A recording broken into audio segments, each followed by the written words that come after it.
जय हिंद। मैं थेमाका मोहसिन रशीद टॉक। दैनिक भास्कर की एक रिपोर्ट देखी और बड़ी हैरानी हुई कि दैनिक भास्कर ऐसे कैसे छाप सकता है या ऐसी रिपोर्ट कैसे बना सकता है। फिर एहसास हुआ कि जब आप पत्रकार की जगह दलाल रख लेते हैं तो फिर वो पत्रकारिता नहीं करता, एक किसी आइडियोलॉजी की दलाली करता है। और ये बात थोड़ी बहुत मुझे महसूस हुई करौली की रिपोर्टिंग पे। तो पहले वो चीज देखिए कि दैनिक भास्कर ने करौली मामले को कैसे प्रेजेंट किया है। वीडियो थोड़ा लंबा हो जाएगा, लेकिन आपको जानने के लिए कि एक अखबार जिसका धर्म होना चाहिए दोनों पहलुओं को दिखाना, एक पत्रकार जिसका धर्म होना चाहिए दोनों लोगों की बातें सुनना, वो कैसे सिर्फ एक आइडियोलॉजी को मानते हुए कुछ लोगों को विक्टिम और कुछ लोगों को बहुत बड़ा हमला करने वाला बताता है और उसके साथ साथ उन्हें पाकिस्तान से भी जोड़ देता है कि ये जो करने वाले लोग हैं इनके आका पाकिस्तान में बैठे हैं। पहले ये रिपोर्ट देखिए, उसके बाद इस रिपोर्ट पे बात करेंगे। पहले पत्थरबाजी, फिर आगजनी, फिर चाकू तलवारों से हमला। करीब 2.5 घंटे तक सुलगते करौली के इस मंजर को देखकर हर कोई सन्न था। वैसे तो ये अचानक हुआ, लेकिन थोड़ी शांति के बाद जो तस्वीरें सामने आई वो कुछ और ही बयां कर रही थी।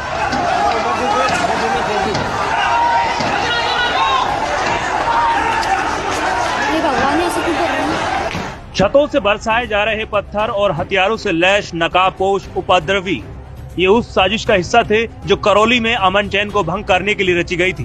भास्कर की टीम ने इस पूरे मामले की कर्फ्यू के बीच पड़ताल की। 2 रिपोर्टर्स ने 2 दिन 20 से ज्यादा चश्मदीदों से बातचीत की, 10 से ज्यादा वीडियो फुटेज खंगाले और घटना स्थल पर पहुंचने की कोशिश की। भास्कर की टीम ने इस घटना की पैरेलल इन्वेस्टिगेशन की और इसके बाद जो सामने आया वो चौंकाने वाला था। सब कुछ पहले से तय था। साल 2020 में दिल्ली में हुए दंगों की तरह करौली में उपद्रव पहले से ही प्लान था। रैली पर हमला करने के लिए सारी तैयारी पहले ही कर ली गई थी। इसके लिए पत्थर और हथियार छतों पर छिपाकर रखे गए थे। घटना के बाद अधिकारियों को भी कई छतों पर पत्थरों के ढेर मिले हैं। इससे ज्यादा शर्मनाक तो यह है कि प्रशासन के पास पहले से ही इनपुट थे कि ऐसी कोई घटना हो सकती है, लेकिन इसके बावजूद इसे रोकने के कोई कदम नहीं उठाए गए।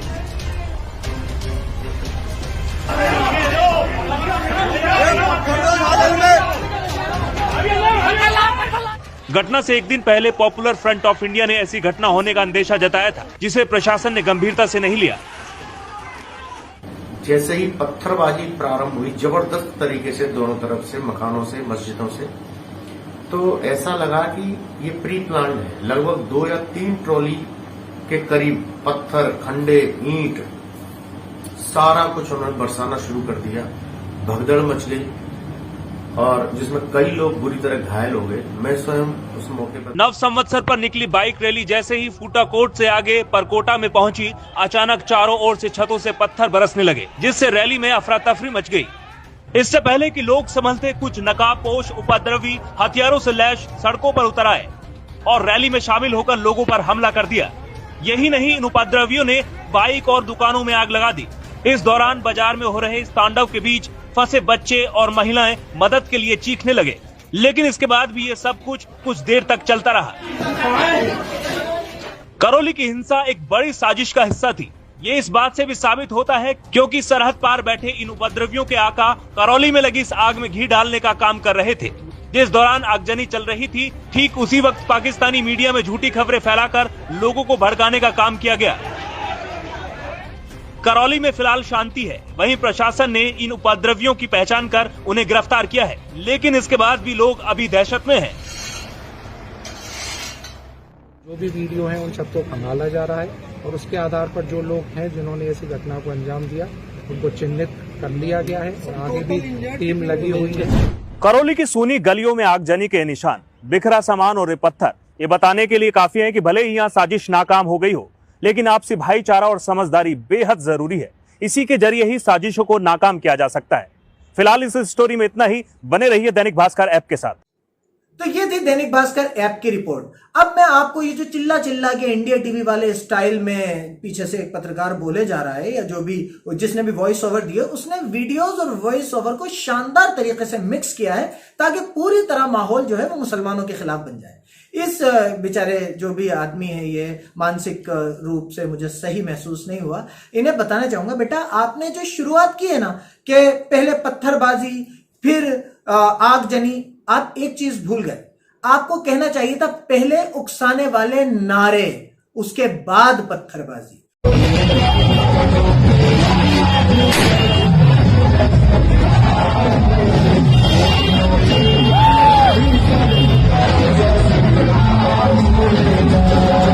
तो इसे बेटा अगली बार जब रिपोर्ट करें तो ठीक करके करिएगा, पहले घटिया नारेबाजी, उकसाने वाली नारेबाजी, उसके बाद पत्थरबाजी।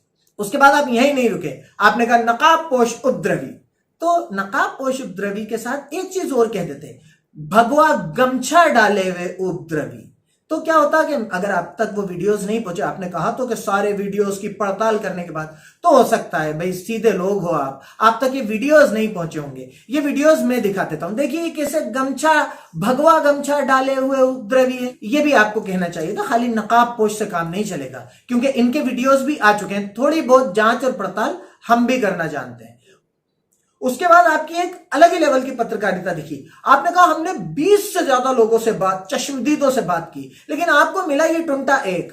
तो ये इतने बेचारे मत बनिए कि कुछ पता ही नहीं था, हम तो चुपचाप जा रहे थे अपना टुंटा हाथ लेके और हमारे ऊपर पथराव हो गए। नहीं, तुम उकसाने वाले नारे लगा रहे थे, जिसका ये रिएक्शन था।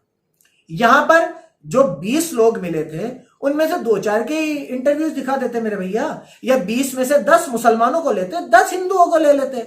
सिर्फ एक ही तरीके का नैरेटिव पेश करना था तो बात अलग है, वो आपकी जहनियत और आपकी पत्रकारिता से साबित होता है। लेकिन 20 में से 2-4 ही मुसलमान ले लेते, 16-18 तुम वो लोग ले लेते जो रैली में थे, लेकिन 2-4 तो वो भी लेते जो मुसलमानों का पक्ष रख सकते हैं। लेकिन एक नैरेटिव चलाना था तो उसके लिए ऐसा करना पड़ता है ना। मैं समझता हूं मैं इस बात को।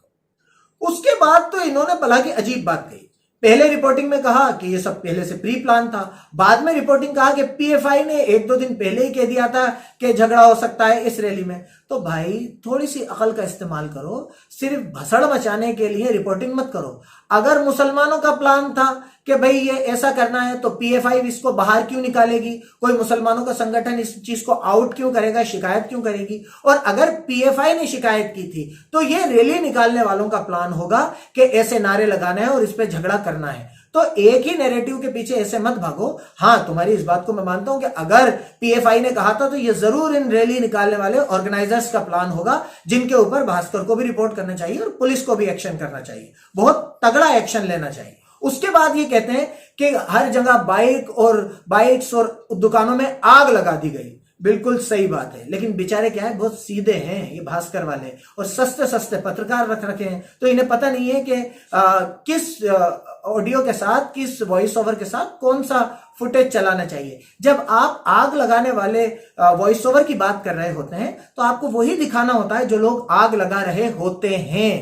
ये वो वीडियो है जिसमें साफ नजर आ रहा है कि आग कौन लगा रहा है।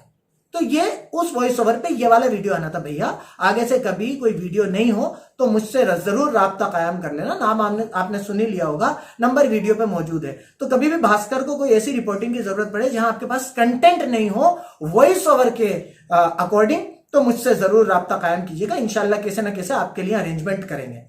उसके बाद ये एक लेवल और आगे गए, इन्होंने सीधे सीधे पाकिस्तान से जोड़ दिया कि भाई सरहद पार बैठे हुए इनके आकाओं ने ऐसा कर दिया। अरे भाई एक बात बताओ, सरहद पार बैठे हुए आका किस बात के? करौली के लोग जिनके ऊपर नारे लगाए गए। अब ऑब्वियसली आप सरहद पार वो भगवा गमछे गले में डाले और नारे लगाते हुए लोगों के आकाओं की तो बात कर नहीं रहे हो, उनके आका तो आप लोग हो। आप ऑब्वियसली इनडायरेक्टली मुसलमानों को कह रहे हो कि सरहद पार इनके आका हैं। भाई इंडिया के मुसलमानों के आका सरहद पार वाले क्यों होंगे? हैं? ये कौन सा नैरेटिव पेश करना चाह रहे हो? तुम नारे लगाओ, तुम जाके बदतमीजियां करो, और उस पर अगर कोई रिटेलिएट कर दे, कोई सामने खड़ा हो जाए, तो वो पाकिस्तान का आदमी है, वो सरहद पार उसके आका हैं। अगर कोई तुम गंदी हरकतें करो, आए दिन वीडियोस आ रहे हैं कि कभी किसी मस्जिद पे चढ़ गए, कभी किसी पे हमला कर दिया, कभी कौन से नारे लगा दिए, छत्तीसगढ़ में दरगाह पे जाके हमला करने की कोशिश की, तो तुम ये हरकतें करो और इंटरनेशनल कम्युनिटी इस पे बात भी ना करे। ऐसा नहीं होता ना भैया। मोबाइल और इंटरनेट का जमाना है, आज की तारीख में जरा सी चीज होती है वो पूरी दुनिया में फैल जाती है। तो अपनी जहरीली जहनियत को थोड़ा सा कंट्रोल करो, थोड़ा सा। अखबार वाला आया है, अखबार वाले से कहिए आपके कल से भास्कर नहीं डाले, हमारे यहाँ पत्रिका डाले, क्योंकि हम क्या है कि अपने ही पैसे से अपने आप को, अपनी कौम को बदनाम करने नहीं दे सकते। ये अब नहीं चलेगा, मना कर दीजिए कल से भास्कर डालने को। तो असल में मसला ये है कि आप डायरेक्ट किसी भी चीज को पाकिस्तान से जोड़ देते हैं और सोचते हैं कि हम बैकफुट पे आ जाएंगे। ऐसा मामला नहीं है, बैकफुट पे आने की हमें जरूरत नहीं है। हम अपने आप को डिफेंड करना, अपना दिफा करना जानते हैं। तो ये घटिया जहनियत और इस लेवल की घटिया पत्रकारिता अपने पास रखिए। ऐसी एप्स की हमें जरूरत नहीं है जो आप आखिर में चीख रहे हैं ना कि भास्कर ऐप पे बने रहिए। हमें बिल्कुल जरूरत नहीं है ऐसी एप्स की और ऐसी पत्रकारिता की। मैं भास्कर के मैनेजमेंट से कहना चाहूंगा, मैं जानता हूं आप लोगों की गलती नहीं है, लेकिन आप लोगों ने असल में क्या है, घटिया लोग अपॉइंट कर लिए।